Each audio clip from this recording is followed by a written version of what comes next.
called Union has come in here to dwell. Which side are you on? We're back now with the president of the NCAA, Dr. Mark Emmert. And the game changer for a young person in life is that they get an education. We know that means they'll make $1 million more than they would have otherwise. So if we're making sure that the focus is on students getting an education, graduating from a university without debt, without any burdens on them, and they go on into the world and they're successful because of what they learned as a student athlete and what they gain in the classroom, that's the real game changer for them. Which side are you on? Which side are you on? People think, oh, you're on scholarship. They pay for your room and board, they pay for your education, but to their knowledge, you're there to play football. You're not on scholarship for school. And it sounds crazy when a student athlete says that, but those are the things coaches tell them every day. You're not on scholarship for school. Which side are you on? An 8-month investigation found thousands of UNC athletes remained eligible to play by taking fake classes that fraudulently boosted their grades. According to the report, the alleged scam began 18 years ago and revolved around the school's African American Studies program. Football and basketball players, they would be enrolled, steered to and enrolled in a paper class in African American Studies. So we could have a football player who in the spring might have a GPA of 1.4, but in the summertime we put him in 3 paper classes and we get A minus, and lo and behold, he's academically eligible to play football in the fall. And that's how the system worked. We organize.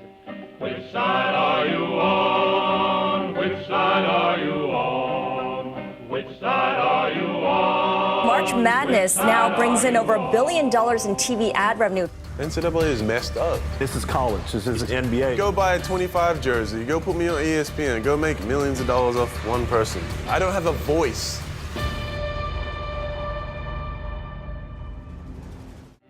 Which side are you on? Which side are you on? The billions of dollars that come in, and it is a very large amount of money that universities receive for intercollegiate athletics in 2 sports, football and basketball.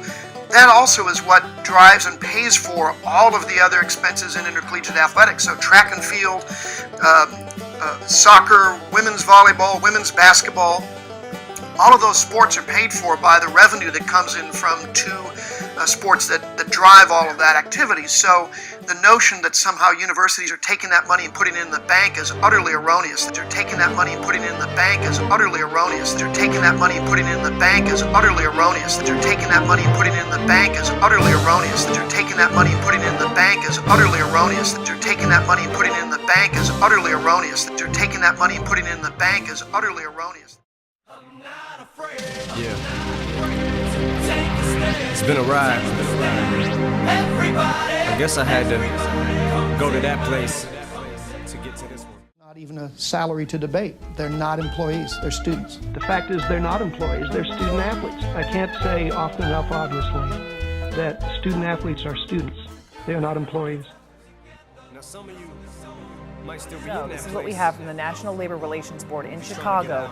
They have now officially ruled that football players, specifically at Northwestern University, are school employees and can unionize.